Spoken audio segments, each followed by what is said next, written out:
Hi, and welcome to Redeye. Today we are joined by GiG Software, who will present their Q1 report. It will be presented by CEO Richard Carter and CFO Phil Richards. And after the presentation, we'll have a Q&A, which will be moderated by me.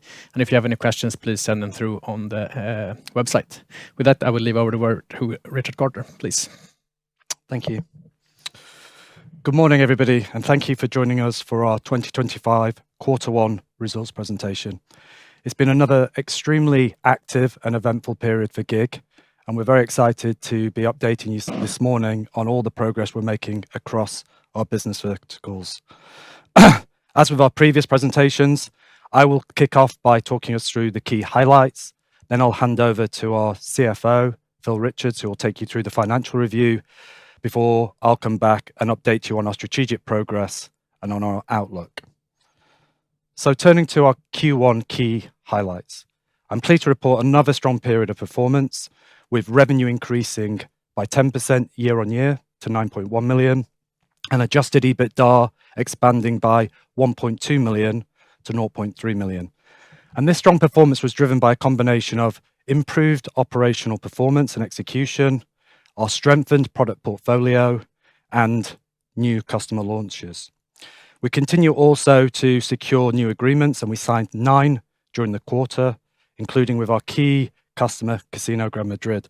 And I think it's worth just pointing out that this momentum we're getting in new contracts is being driven predominantly by our upgraded product offering, and I'll touch on that a little bit further along in the presentation. We also continue to see a strong new partner launch, and we launched 4 new brands during the quarter. We have 3 brands that will launch imminently, and we expect to launch 6 brands for the whole of Q2. We also continue to be obsessively focused with streamlining processes and eliminating duplication. And therefore, during Q1, with a focus on this cost optimization, we decided to implement a plan to migrate our Spanish clients off our legacy Alira platform onto our new next-generation CoreX platform. And we expect that to trigger significant cost savings as well as material revenue opportunity. And again, I'll talk about that a little bit later when I review our strategic progress. We ended the quarter with a healthy cash position of 4.9 million. And as a reminder, we have access to an additional 2 million RCF. Now I'll hand over to Phil, who will take you through the financials. Thanks, Richard. Good morning, everyone. So I'm going to start off by talking about our financial summary and where we got to in Q1 2025. We hit revenues of 9.1 million, up 10% year-on-year, with an adjusted EBITDA of 0.3 million, which is up 1.2 year-on-year as well.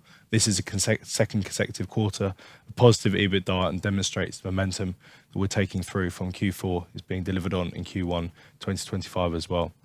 Our cost base decreased year-on-year despite the revenue increase, which is something I'll touch on a little bit later on in our presentation. If I look at where the revenue growth came from when I look at the year-on-year growth, so predominantly this revenue growth is coming from new launches and customer growth, which is really, really exciting. It's a great mix of customers we have. They're growing well, and all of the new launches that we talked about during 2024 and coming into 2025 has helped us to deliver this significant revenue growth year-on-year as well. We have new setup fees as well from partners to be launched in 2025. And as Richard mentioned, we've got a very exciting pipeline of launches coming up within Q2 2025 and onwards from that. If I then take a look at our cost base and what does it comprise of? So predominantly, being a SaaS tech business, we have personnel costs, we have marketing expenses and other administrative costs, including things like hosting costs, etc. We've had a massive focus on our cost base and ensuring that this is decreasing quarter on quarter, year on year, and keeping this steady throughout 2025 whilst maintaining our revenue growth and supporting that growth as well. It's an extremely important part of our business, and as we've guided for the full year in terms of our EBITDA, this is what's going to be crucial to delivering that 10 million EBITDA that we guided for 2025. Q1 saw a little bit of seasonality. There's an event in Q1, ICE in Barcelona, and that's always typically one that we display at, and therefore it spikes a little bit in marketing as a one-off cost, but you'll see that then being stripped out in Q2, Q3, Q4 onwards as well. So how does that look from a bridge perspective, getting us from Q1 2024 to Q1 2025? So the investments we made during H1 2024 continue to impact year-on-year on personnel costs. We continue to invest in our people, making sure we have the best people there that can guarantee the delivery of the strong growth trajectory that we have forecasted and guided for the year. However, we still maintain a very, very tight focus on our cost control, and that's what you'll see when in the 0.4 decline in other operating expenses coming through there. And we expect to have additional cost savings coming through this year and into next year, and Rich is going to touch on some of these a little bit later on in our presentation. So how does this all add up to where we get to in the adjusted EBITDA? I'm really, really pleased with the development of EBITDA and how the revenue growth is dropping through to the bottom line, but also how our cost focus is increasing our EBITDA. It's up 1.2 million year on year, and we are only adjusting our EBITDA for share-based payments of 0.1 million. So it's a very clean EBITDA that we are providing to the market now. And this is, as I say, the increase has been driven both by revenue increase, but also by our focus on cost control. So where does this all add up to in terms of cash generation? So as we guided previously, we're looking to be generating cash from the end of Q3 to Q4 onwards. And therefore, our focus is on making sure that we are bringing down the cash burn month on month, quarter on quarter. We had our final receivable from Gen2 Media settled during Q1 and in April, the last payment in April this year as well. And we ended up at the end of March with a cash balance of 4.9 million. As Richard alluded to, we have an additional 2 million RCF, which is available for utilisation. And in addition to that, as I said, we received our final payment from Gen2 in April this year as well. And with that, I'm going to hand you back to Richard, who is going to provide an update on our strategic progress and the outlook for 2025. Thank you for that, Phil. So let me now take you through how we are executing against our strategic growth pillars and how that's going to help position GiG to accelerate both our revenue, our EBITDA, and our cash flow growth through the rest of 25 and beyond. So as a reminder, we have 4 key strategic growth pillars. 1, enhancing our technology and product offering. 2, improving our operational execution and cost savings. 3, new market expansion. And 4, new business growth. So let's start by having a look at how the recent enhancements to our technology and product are helping GiG position themselves to accelerate revenue growth.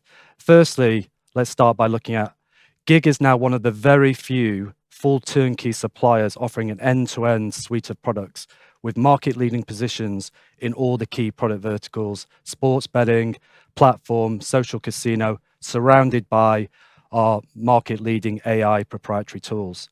Secondly, we're in 29 regulated markets, and that gives us one of the largest regulatory market penetrations in the sector.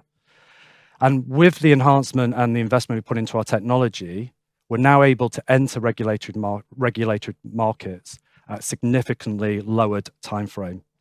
And as you can see from this slide, that enables GiG to be strategically placed at the heart of the sector and enabling us to be positioned to capture incremental growth. Now looking at our second key growth pillar, which is all about improving operational efficiency and execution. And as I already commented, we decided during Q1 that we're going to migrate our Spanish clients from our legacy Alira platform onto our next generation CoreX platform. And then we expect to realize at least 1.5 to 2 million of cost savings from doing this. And we expect that to be fully taken through 2026 and on an annualized basis in 27 to be delivering that full amount.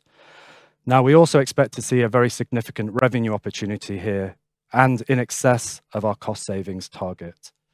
Spain is a very, very important market for GiG, and it represented over 20% of our revenue in 2024. And so by moving off our legacy Alira technology onto our next generation CoreX platform with its more dynamic, scalable, and personalized technology stack and its greater front-end features, we believe that our Spanish clients will be able to compete more aggressively, will be able to generate higher incremental revenue, and in turn, that will lead to GiG generating higher revenue. So what's the plan? Well, we expect our first 4 customers to be migrated by the end of this year, and then with the remaining customers all to be migrated in the first 6 to 8 months of 2026. And then the Alira Spanish environments to be discontinued in Q4 2026. The majority of the cost savings are going to be coming from a reduction in technology headcount, as well as a sizable reduction in hosting and IT costs. We expect to realize 0.7 million of these targeted costs in 2026, with the remaining costs coming through on an annualized basis by Q4 2026. Now let's take a look at new partner launches and new market expansion. So we launched 4 new brands in Q1. As I said, we are going to launch 3 brands imminently, and we target 6 brands by the end of Q2. And then in Q3 and Q4, we're targeting 9 brands each. And that will give us a total of 28 partner launches, which is 75% year-on-year growth. And that's going to come from a mix of existing and new customers. Now, in terms of market expansion, we recently launched into a new market, the Sweepstakes market, which is estimated to be worth 6 billion euros. And we'll shortly launch into the Philippines market, and later in the summer, we'll launch into the Swiss market. And those 3 combined markets will give us an addressable market of over 10 billion euros.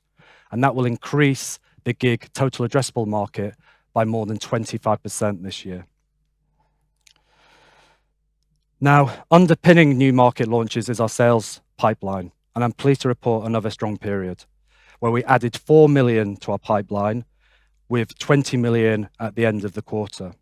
And looking forward, we expect further strong momentum driven by new markets and also our upgraded product offering, especially our sportsbook. Now let me just turn to our revenue bridge. And as you can see from this slide, the key driver of our revenue growth this year is going to come from new customer launches, which equates to 7.4 million, and that's 60% of our growth. With the remaining growth coming from existing customer growth, which is just under 20%, which is 2.2 million, and then the remaining 20% to come from setup fees and other revenue at 2.6 million. And that's how we get to our 44 million revenue guidance. So in summary, we made a strong start to 2025 with double-digit revenue growth and our EBITDA expanding by 1.2 million. And we're encouraged to see very broad-based growth across our key markets and our product verticals. New contract momentum continues strongly with 9 agreements signed, and we're seeing strong momentum in Q2. And as I said, our sales pipeline is looking very good for the remaining second half of the year. We completed 4 new partner launches in Q1, which obviously underpins revenue for the rest of the year. And we've got good visibility on our Q2 launches, which again is where a lot of the revenue bridge and growth is going to come from this year. And as I already mentioned, we've started the project to decommission our legacy platform, Alira, which is going to remove a lot of duplication and streamline processes. And that's going to give us access to 1.5 to 2 million of cost savings in 2026 and onwards. And we believe a material upside to that in terms of revenue. And given the performance of our underlying customers, we remain on track to meet our 2025 revenue guidance of at least 44 million and EBITDA of at least 10 million. And we remain very positive about our future growth prospects. And finally, I would just like to thank all of the GiG employees who've gone above and beyond over the last 4.5 months. So thank you for listening. And with that, Phil and myself are happy to take any questions.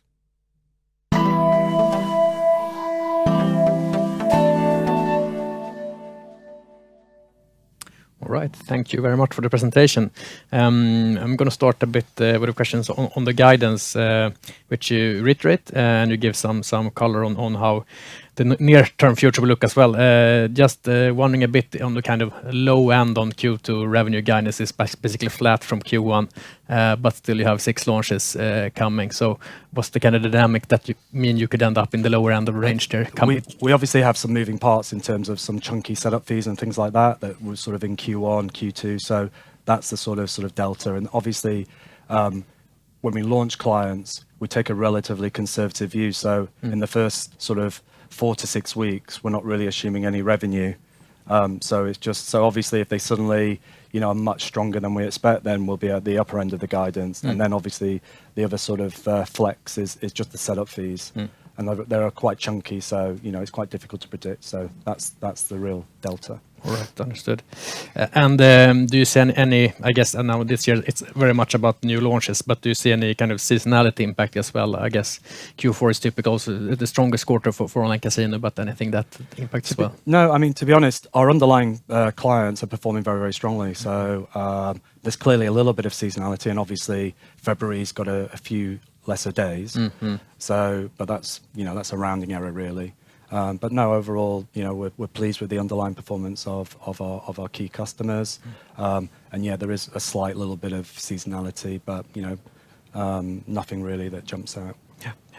And historically, you have seen some customer exits impacting your reported revenue and online been growing. Is that completely finished now, or do you see some impact from that as well? I don't think it's ever completely finished. I think obviously, there's still a tail within GiG, which over time, in terms of coming on our journey, the sort of clients that we're looking at, I just think it's inevitable that, there'll be some churn at the bottom end. And, if you look at any B2B business, there's always reasons why clients are either going to be taken over or whatever. So I'm not going to say it's the end, but I think given our pipeline and given the growth at the top end coming through and our existing customers, then I think the impact going forward from client exits should be minimal. Right. And looking at profitability, you're guiding for quite a substantial jump in EBITDA margin for Q2. Is that mainly driven by lower marketing costs or anything else coming in there? It's a little bit, but I mean, as I think Phil demonstrated, I think what's really important to stress and what you can see in our Q1 results is just the scalability and operational gearing in our business. You can see that our EBITDA expanded by, over $1 million. So, which is effectively the revenue just dropping through to the bottom line. So as we go forward this year, we expect a significant high proportion. The flow-through ratio is going to be probably in the 90% of that incremental revenue dropping down to the bottom line. So it'll drop straight through. And I think that's one of the great advantages of this SaaS business model. And obviously Phil and the guys are again, we're obsessively focused on cost optimization. And will continue to be so, and that obviously enables the business to have this very significant sort of operational gearing. That's kind of a follow question that, I mean, you say you see further cost savings during the remainder of the year. Is that, I mean, kind of in absolute terms that you see staff costs coming down, OpEx coming down, or is it more like... It's everything. We're continuing to focus on, we've obviously, we've invested in a lot of key people, but I think as we remove, I talk about duplication processes, so we're constantly looking to evolve. There'll obviously, as we grow the business, there's certain costs that will expand, hosting costs and things like that.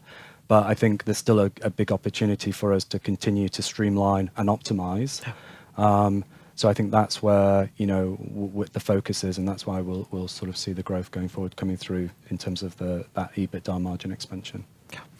And looking at the top line development and the Q1, you had the launch of Primero, the first sweepstake casino. What's your take there? How that performed compared to expectation? And so it's again, it's still very, very early days. It's only just launched, so it's very difficult to say too much in the first sort of 2 or 3 months. But they are now starting to push the button, and we are starting to see an improving performance. So we're very excited about them and also the other clients that we're launching very shortly. And and that obviously is why we're still very confident in terms of our revenue guidance and growth in Q3 and Q4. Yeah. And I guess now you have kind of a reference customer up and running. Is that an important part to gain more customers in Sweepstakes Casino? To be honest, I think we've got enough customers. Okay. So the key now is launching them. Right. So as I mentioned, we've got 3 important imminent launches over the next few weeks, and then we'll have a few more at the back end of Q2, and then we'll have constant launches as we go through Q3, and that will that's the key driver for us, and and a decent proportion of them are going to be in Sweepstakes. And regarding the launch, here you have 4 Q1, I think you said 6 in Q2. 9 in Q3 and 9 in Q4. Yeah, so it's basically kind of a gradual ramp up and then pretty even in Q3, Q4. Okay. And if you look at those that you're launching, I mean, do you see any difference in terms of size, risk, potential compared to what you've launched this far? Yeah, well, I mean, as you can see from the guidance, the underlying, obviously, read-through is that these clients are much bigger than the recent launches. So, yeah, we're extremely excited. We've worked very hard over the last 6 months to get to a position to launch these clients, and these are a different scale and size of client that we've launched historically. Right. So, we're very optimistic and very excited about these launches that are coming up. And you also gave us an update on your contracted pipeline here, which grew from 16 to 20 million. Yep.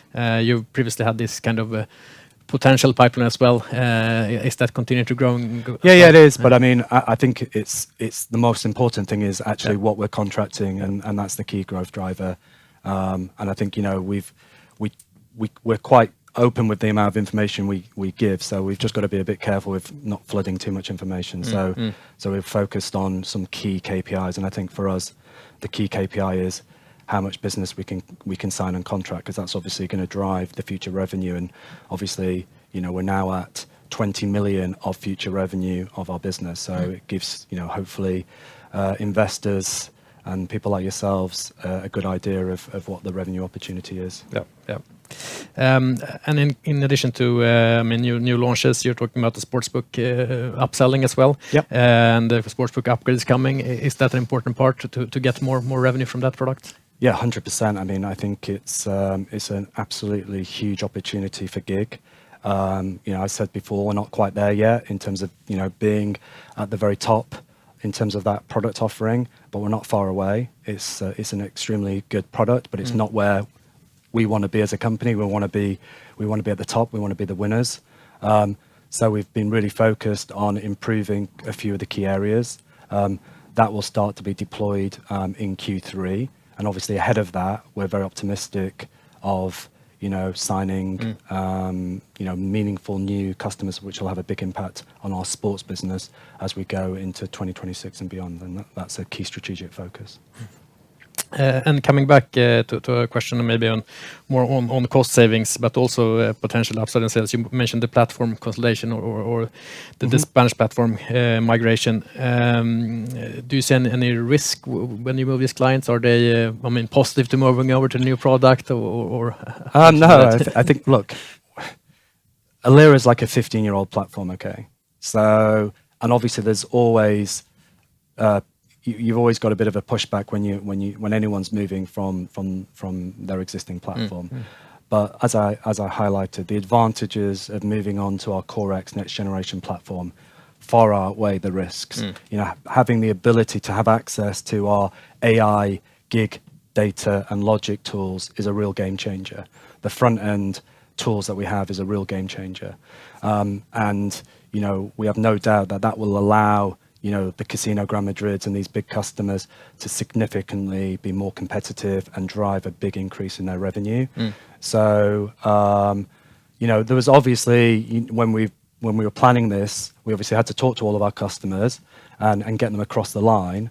But I'm very pleased with the team and also, the relationships we have with these clients, that they all see the big opportunity. And so now it's a case of us all just making sure that we deliver on that. And, we've got a good plan in place. We're working very, very hard. And, as I said, our first customers will start to migrate later on this year. And we plan to have at least 4 done by the end of this year, and then the remainder in the first half of next year. All right. And maybe a question for Phil as well. I mean, you continue to make progress on cash flow as well. And you ended Q2 with a pretty good cash position. The only thing I saw that CapEx was up slightly, maybe quarter-over-quarter. Where do you see that developing from here? So CapEx will probably remain pretty flat across the year, but with the revenue increases, it's something where I'm still seeing that inflection point Q3 to Q4 where we start being cash generative. The positive thing is, but we've got 4.9 million. We had an additional income from Gen 2 plus the 2 million RCF. So for me, that balance sheet very much supports the growth trajectory that we're looking at. So we're exactly where we thought we would be at this point in time. So it's just about executing on the rest of the plan for 25, and that will then bring the cash generation in towards the back end of the year. And if let's say if new launches are delayed and then revenue doesn't grow as expected, do you have any measures to improve cash flow, or do you feel that you can rely on the liquidity that you have as well?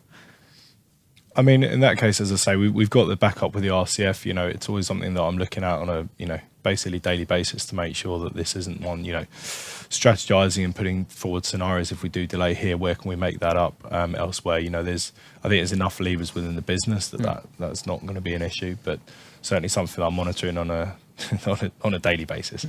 But we do have some variable costs like marketing and those type of things that if we had to, we could pull pretty quickly. So there are pockets of cost savings that we could target pretty quickly if that was the case. And then looking a bit on maybe the regulatory environment, new markets. There's lots of discussion in Brazil regulating. Is that a market where you see potential now, or is it maybe... it's something that we are looking at. We weren't there before, so it's virgin territory for us. But obviously, we've got a lot on our plate at the moment, and I don't want to distract anybody from being razor focused on delivering what we need to deliver. But it's certainly on my radar. It's certainly something that I'm looking at, and don't be surprised that in the next few months that we do sort of announce something in terms of what our strategy is going to be in Brazil. So I think there's a big opportunity. There's a lot of legacy providers that were there before the market is now regulated. I think given what we provide from a reporting perspective, regulatory perspective, I think we can offer a lot of value in the Brazilian market. So I think it's going to be a big opportunity for us in 2026 and beyond. Yes. And in terms of regulatory environment, one thing, at least for the listed companies, that was big news this quarter, say Evolution, which did this kind of ring fencing of their games in regulatory market. Is that something that you see happening as well? That regulators, if you have markets where you have kind of grey market and clean markets, but it doesn't really apply to a platform business. It's very difficult to basically double dip or do both. So it's not. I think it's more on the casino side. Yeah. Interesting. And any changes? You mentioned your competitive environment here. It looks like do you see any changes there, or anything? Any of your competitors doing more like you, or anything that's worth mentioning there? Well, I think it's a very competitive marketplace. We respect our competitors, and it always has been. So but we continue to focus on improving our technology. Really, we believe that we're ahead of the game in terms of AI and the AI tools we have. So we try and differentiate ourselves by having this sort of full turnkey solution. So we're very strong in sports, platform, social casino. We have the AI tools. We provide managed services. So but being that sort of one-stop shop and having that sort of breadth of coverage, we think allows us to sort of differentiate ourselves and segment ourselves from some of the other providers where maybe they're slightly stronger in a certain area, but taking it all together, I think that's where we have real value for customers. Let's see if there's something coming from the audience as well.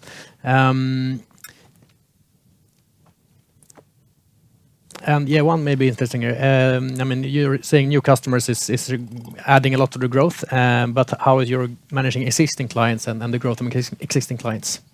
Yeah, the growth from existing clients is very solid. We're very happy with the growth of our clients. So it's probably just under, probably between 5 and 8%. So we're pretty happy with that.